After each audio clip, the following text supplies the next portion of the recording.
Mga kapatid, remember, Moses waited 40 years in the wilderness before the Lord completely used him in leading the Israelites out of Egypt. Abraham waited for so many years bago nangyari yung hinihiling niya sa Panginoon at ang pangako ng Panginoon na magiging isang malaking bansa ang kanyang lahi. How many years have you been waiting for the Lord's will, brothers and sisters? Are you becoming impatient or are you continually developing the patience, mga kapatid? Now, tandaan po natin, patience is a sign that we love God. So we need to have courage in waiting for Him. We may start to feel desperate as if we are coming to the edge of cliff and are about to fall off. But the Almighty God is always there by our side. No?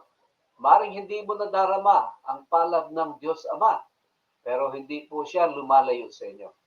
So, kailangan po natin ng determination to wait. Kailangan po tayong maging determined. Bakit po? Ang sabi ng Panginoon, I will instruct you and teach you in the way which you should go. I will counsel you with my eye upon you. See? Mga kapatid, hindi po humihiwalay ang paningin ng Panginoon sa iyo at sa akin. Tinitingnan niya tayo kung gaano tayo pasensyoso. Kung tayo'y nag-aantay sa ating Panginoon. Waiting for as long necessary until God, in His wisdom, tells us what to do is always wiser approach.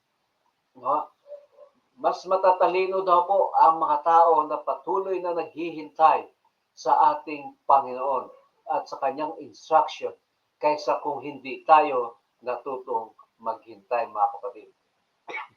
Kaya nga po, we don't have to live in doubt and uncertainty that comes with relying on our own wisdom. We need to wait upon the Lord.